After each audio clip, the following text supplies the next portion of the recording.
chapel at Howard University, and I have been privileged to be able to work with them over the last several years as a part of their work, and to hear about much of their scholarship, and particularly the impact that they're having on students, and even also nationally and internationally in terms of the work that they are doing. And so we are excited that they were able to take out some of their time to come and have conversation with us today. And so I'm going to ask them both to come up, and you all can speak in whatever order you like at a chair, so that whoever wants to go second can have a seat while you're talking, and I can ask that you all will give them a hand as they come.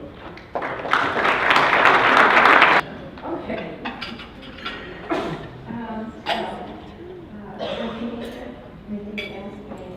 To speak at this meeting of people whose vocation it is to enrich student life on campuses, I thought that you wanted to talk, so I wrote one. And as she came up with a rich topic, as she always comes up with a rich topic that I don't understand, but anyway, this is one I thought. Extreme faith and extremely marginalized, how personal standard campus community can hurt and heal.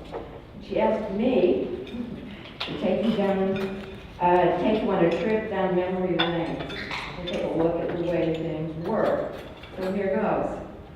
I've been thinking about this topic of extreme faith and extremely marginalized a lot lately, amid the many campus discussions on how colleges can create space for different cultures, genders, and religions, and on the basis of over 50 years of college experience.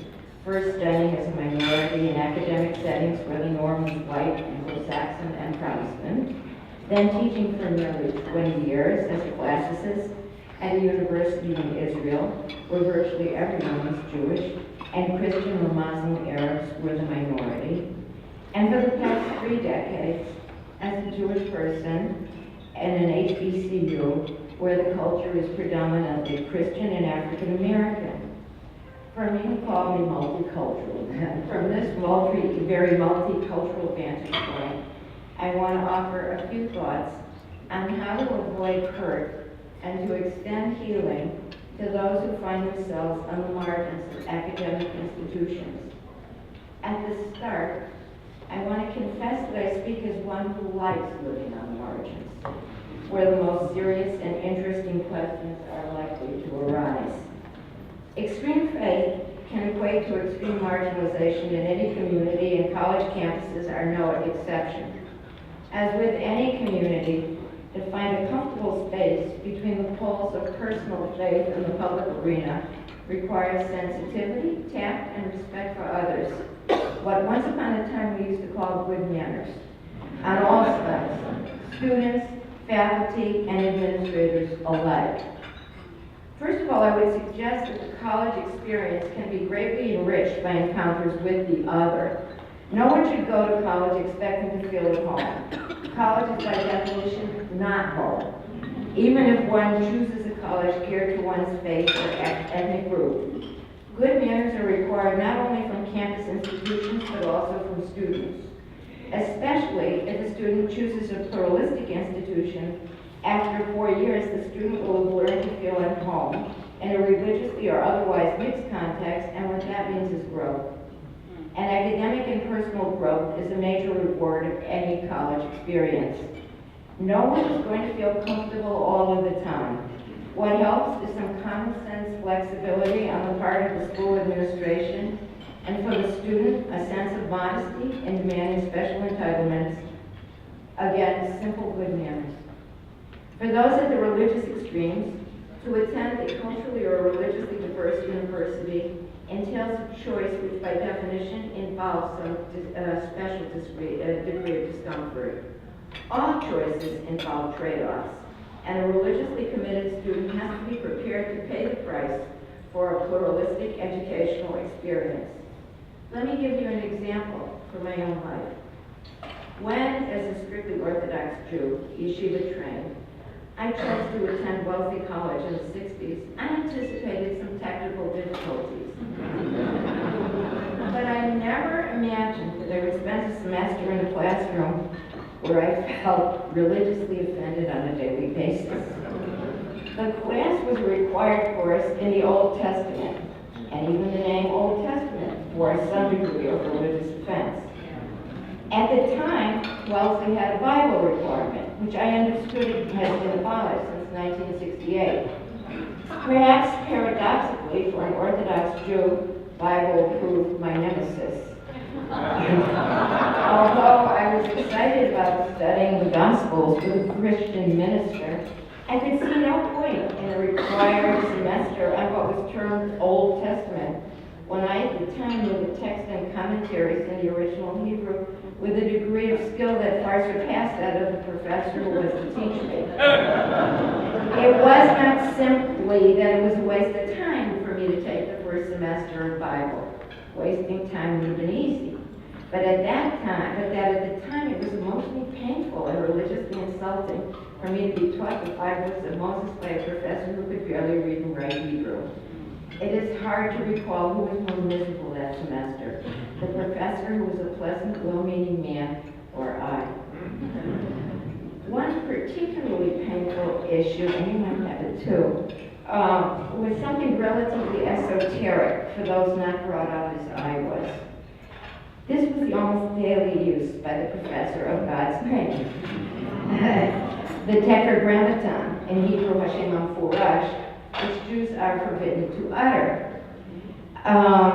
As children, we were taught that to do so is a desecration of God's name. We were taught the Mishnah that the sage Abba Shaul declares that one who pronounces the divine name with its letters, i.e. as it's spelled, has no share in the world to come. Pretty daunting. Today, I can discourse in proper scholarly fashion on name magic. But given my religious background at the age of 18, the use of the Tetragrammaton in class hit me like an electric bolt, literally making me shudder. For me, that experience was, if you pardon the expression, a baptism by fire. From the perspective of many decades in academia, I count that experience as a very positive one. For one thing, I learned that other people from other religions related to God in a different way than I had been taught. Given the culture of the times, of course, it never once occurred to me to request the professor to follow my practice, so as to spare my religious sensibilities. But from hindsight, I'm grateful for the culture of those times that inhibited me from speaking. Over time, I learned that even from the perspective of strict Jewish law, the taboo on the Tetragrammaton applies only to Jews. Anyone who isn't Jewish can call God and do the scriptures anything that she wishes. In other words, the whole world was bigger than the religious world in which I had grown up. My understanding of my own religion expanded. Second, I came to believe, good manners and sophomore timidity aside, that I had absolutely no reason to expect that in a pluralistic academic setting I was entitled to object to a word, no matter how uncomfortable that word made me feel. I came to realize that I could not legitimately want the pluses of a pluralistic education without being prepared to hear ideas that contradicted what I was brought up to believe. At the time, these lessons were uncomfortable, but the experience of leaving my comfort zone has made me a better teacher because I can understand the sensibilities of the many extremely faithful and extremely marginalized young people whom I teach. Today, when I teach my course on Jews and Christians, the parting ways, I understand precisely where the religious students are coming from when I teach them about the historical Jesus. What I do is A, to warn them that some of the information we talk about might make them feel uncomfortable, and tell them about how it was for me in my Wellesley Old Testament Bible class. B, to do my best to find the paper topics, such as gospel exegesis, that they can perform without treading on their own religious sensibilities. And C, to phrase any exam question in such a way that will not require religious students to transgress their own belief system in order to get the right answer. I also share with the students my personal solution to the problem of holding two contradictory ideas at the same time: the objectivity and open-mindedness of the academy and the absolutism of a personal fundamentalist faith system, by reminding them of the saying of F. Scott Fitzgerald, The test of a first-rate intelligence is the ability to hold two opposed ideas in the mind at the same time and still retain the ability to function. I also use my favorite analogy, that of a mother and child, as an illustration. Every new mother knows that her own baby is absolutely the best, and at the same time well knows that this is not objectively true. In fact, there are better babies around. But her child is the best because it is hers, and the same is true of religion. And this is what binds all mothers and religious people together. Thus, academic courses on religion turn out to be a wonderful way to teach critical thinking, however much pain may be involved. And the proof is that my students all stay. And they all seem to learn from the very course that I hated so much at Wellesley. One of the most incisive comments on the experience was made by a very religious young Baptist woman who responded to a questionnaire asking, "What did you get out of the course?" with the words, quote, "I learned how to talk about religion without sounding religious." One other point that I'd like to make about the potential for personal growth open to students of extreme faith in a pluralistic campus community concerns the reverse of what I've just discussed. There are those moments when a person is backed into a corner and must decide to take a personal stand. One recent example involving religion is the widely publicized story of a young Ukrainian woman named Anna Mazitchuk, who holds 2 world chess championships. She forfeited the opportunity of maintaining her titles and winning a hefty cash prize when she withdrew from a chess competition in Saudi Arabia that required female players to wear traditional modest dress, stating, "I've not boycotted the competition because of feminism or the desire to change the way they live in Saudi Arabia, but because when I go somewhere, I don't want to play like that." And that's all. I bring up this example because it's a case where a person didn't demand that the community change their rules, but refused to play by them for personal reasons. Ms. Mazitchuk retained her personal agency in the process, and indeed seemed empowered by the opportunity for her to make a personal choice and pay the price. Without a price, the choice is not hard, and thus no longer an occasion for serious self-definition and personal growth. In my own academic history, there were plenty of occasions for such choices. Saturday exams, for one example, and I made them, and was stronger in my faith for having made them. And so in a curious way, I'm grateful for the opportunities to exercise the agency that such religious choices allow. Let me share one story about such a choice which turned out to have a very unexpected but happy ending for me. My example invokes a bittersweet memory, tragic comic, both in its profundity and its absurdity. This was the unlikely matter of the college gym requirement. Due to scheduling conflicts, it came to pass that the second semester gym requirement for my sophomore year could only be filled by taking crew, which met on Tuesdays, Thursdays, and the dreaded Saturday. As on so many occasions in those days, where a technical religious problem begged for an easy administrative solution, I found myself trembling at the desk of the dean with a tearful explanation of the fact that short of standing on the shore and pumping my arms in a pantomime, my religion forbade my rowing a boat on Shabbat. As usual, the dean then listened liberally and reasonably, and then sweetly explained that no exceptions could be made.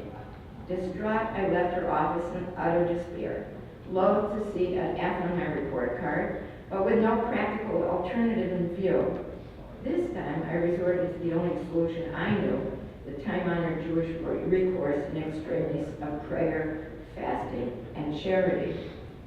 For the rest of the first semester of 1961, I prayed daily, fasted on Mondays and Thursdays, and gave as much charity as I could afford, all in desperate hope of averting the evil crew decree.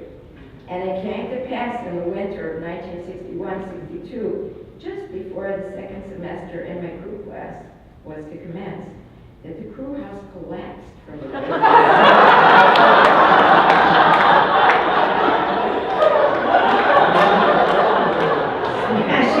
was a shells stored within.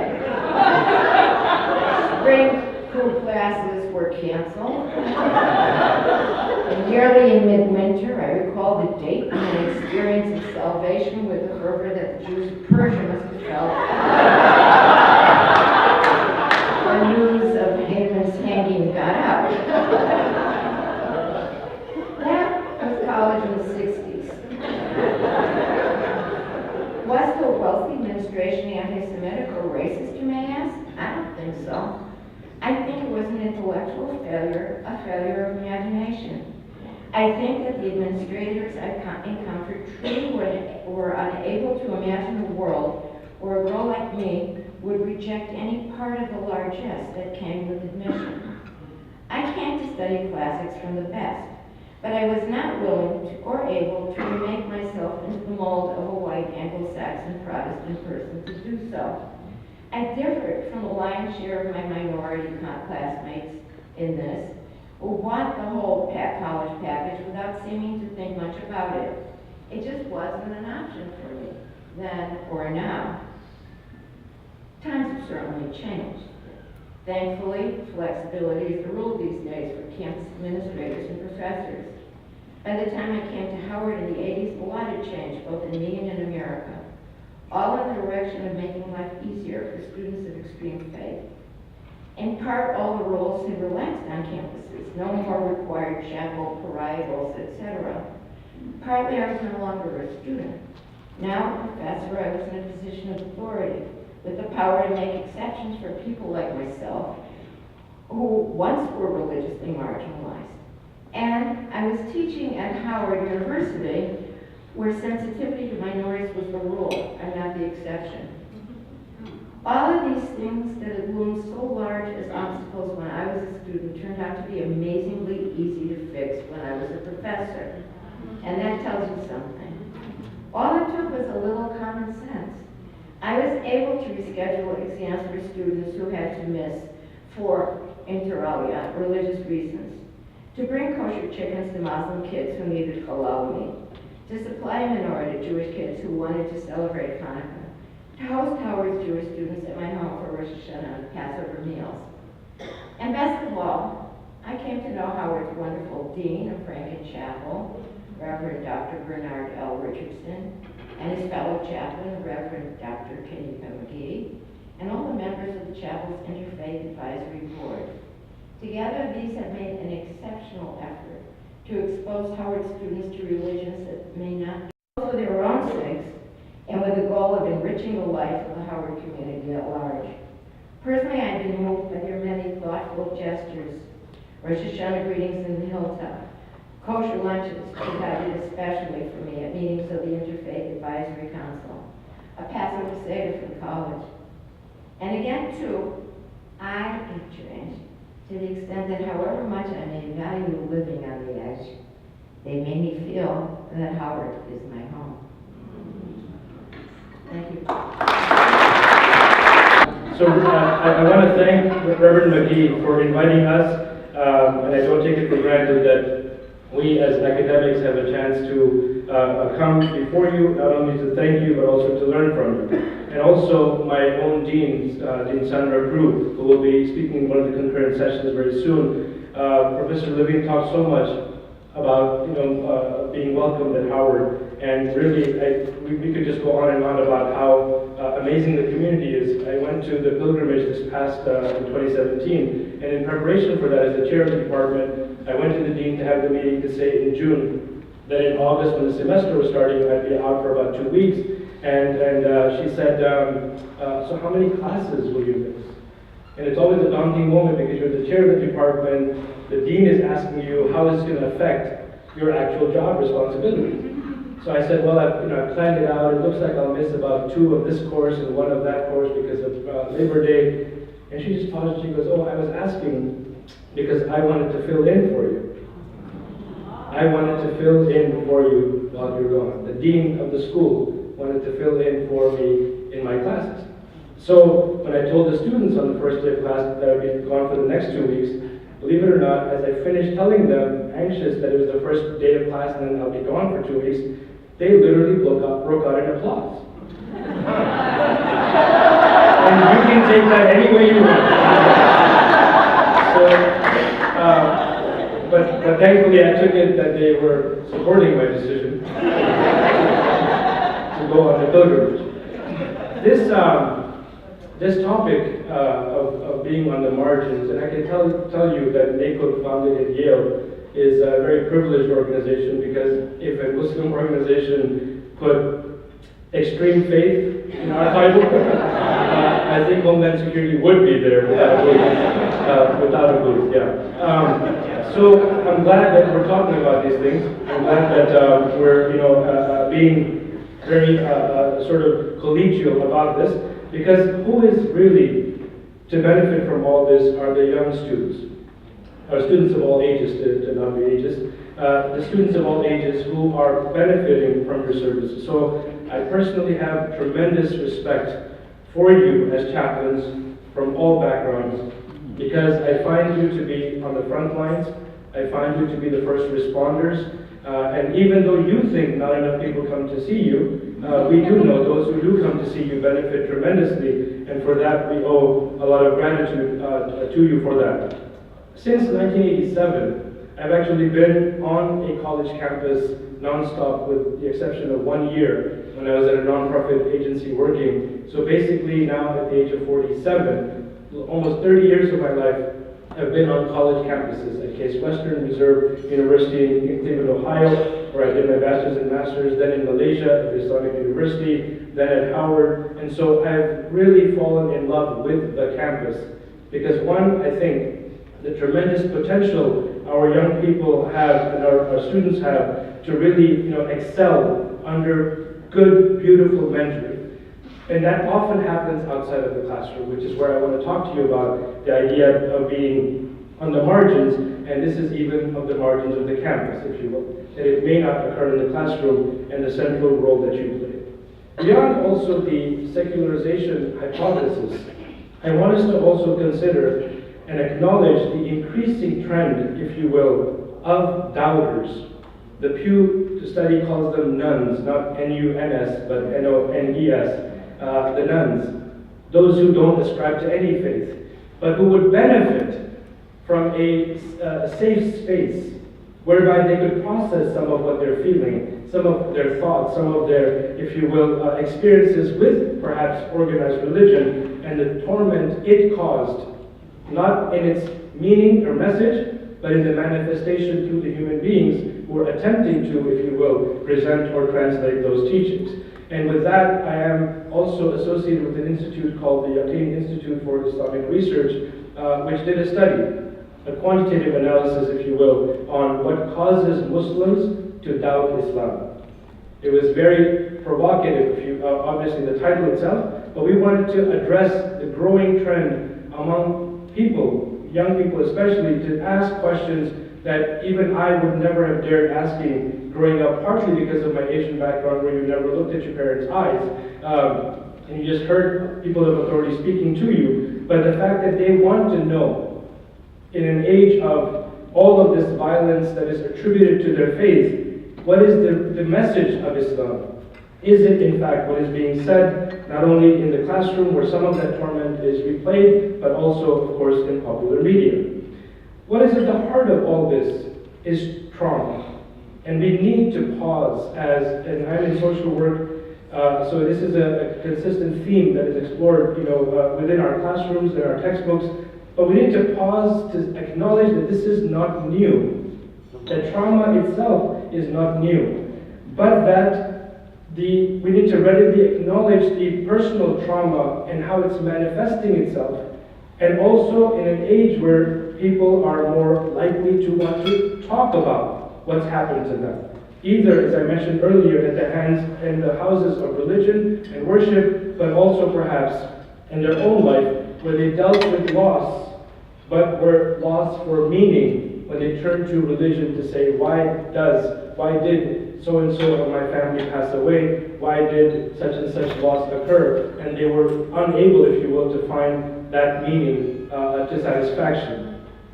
But I also want to say that we are discussing this idea of extreme faith at a time when there is a constant and almost incomprehensible attachment and even a consumption of news and media that constantly attacks the very premise of belief. The very premise of belief in a higher being, whatever that deity turns out to be, and that even in popular media and entertainment, the butt, if you will, of all jokes tends to be the worshiping person. The worshiping person.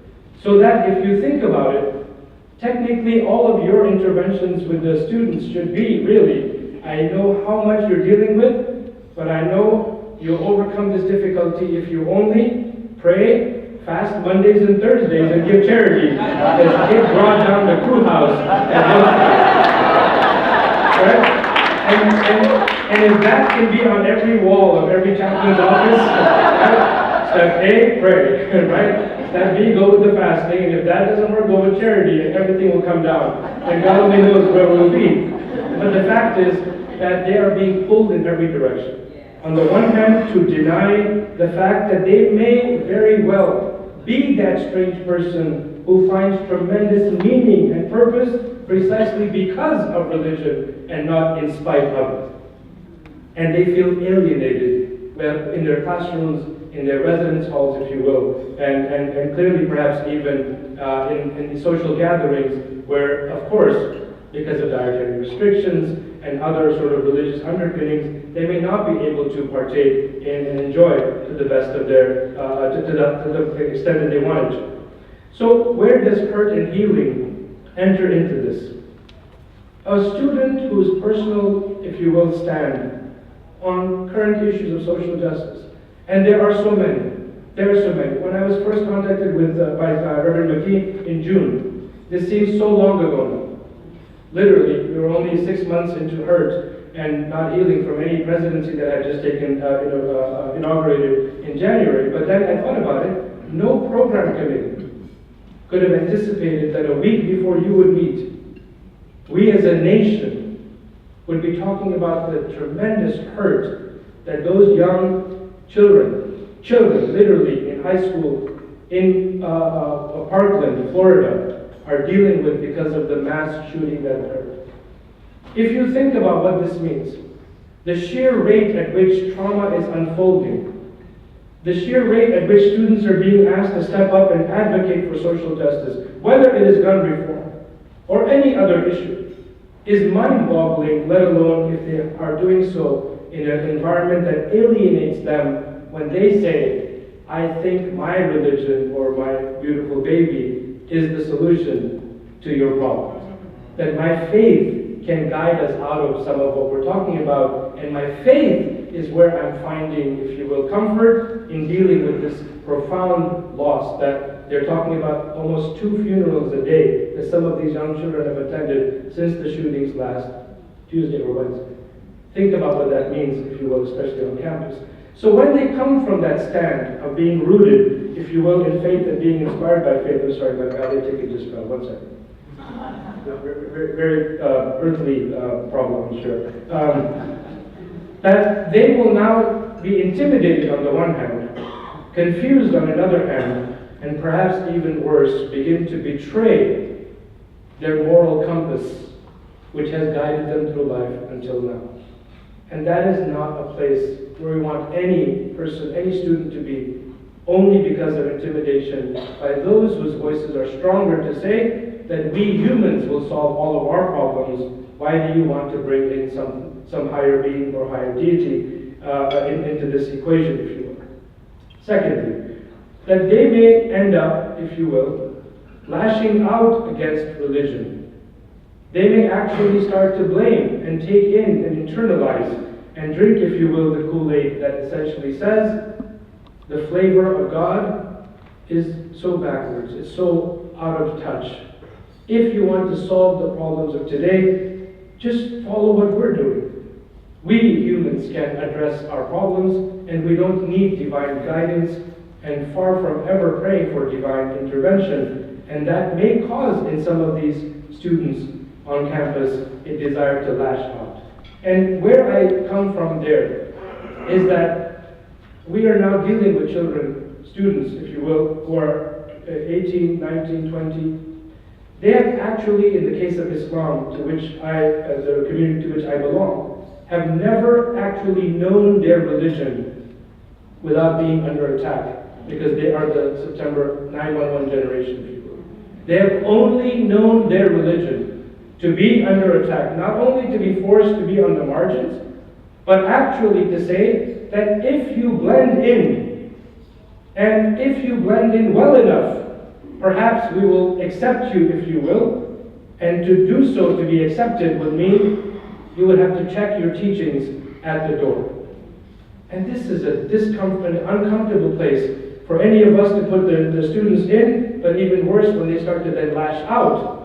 They lash out. Fall break, for example, when students first come home, is often the most difficult time for parents and children who are off campus or in another community coming back, because they're suddenly looking at their parents as these backward people that put me in this situation where I was actually asking about a particular type of meat to eat while everybody else was concerned about so many more profound issues in life.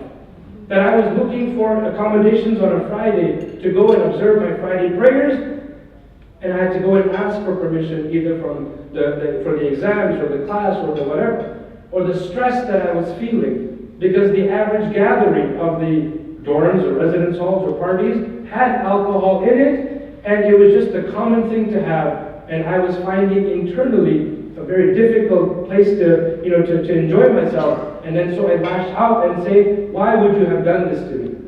And those could be the students who are coming into your offices, not even knowing where to begin and how to, if you will, find meaning in that environment. So if we acknowledge that trauma exists, both at the personal level, but also as a collective, at the collective level as a community, then we will come to terms with the fact that we, and the chaplains particularly, are really, really first responders.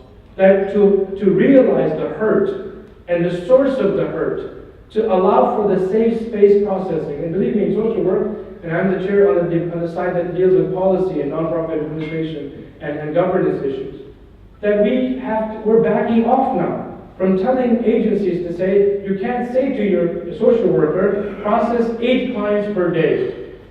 You must only spend X amount of time because the story may not unfold in the time you've allotted. That student may come back and back and back, and you may think you're making no progress at all, but the fact that they're coming back is in and of itself a sign of progress. That they feel comfortable not having to go to the professor who is a source of power and authority, who may retaliate against them, is what the perception may be. So what do we do and how do we go about trying to get this done? I think that as an academic, what I can suggest to you is that in addition to being chaplains, whereby you may not have the burden of conducting research, I want to leave you with the idea that maybe you are going to be very great partners for academics in research. In social work, we talk about RIP and PIR. Research-informed practice. That research is being conducted, we go and then we use the findings of the research to develop better, improved interventions in practice. But there is also practice-informed research.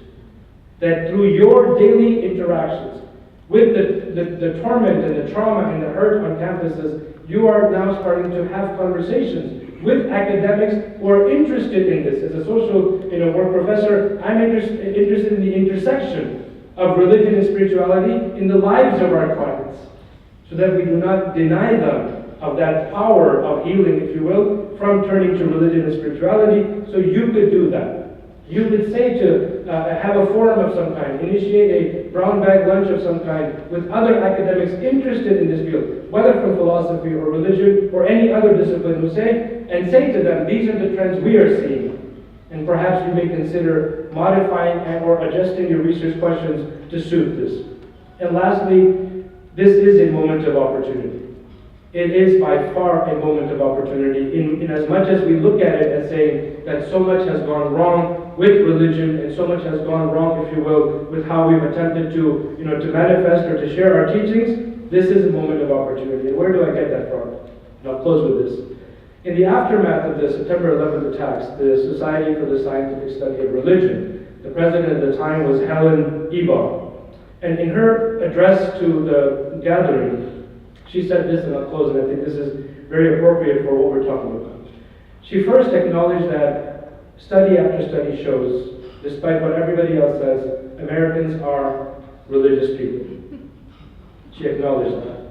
Then she said, and I quote, "Rather than sitting passively on the sidelines, observing, recording, and celebrating the trend towards religion, I want to make a strong plea that we as individual researchers and as an organization committed to the scientific study of religion become proactive in nurturing and directing the wave of interest in religion that has been building not only in the US but worldwide."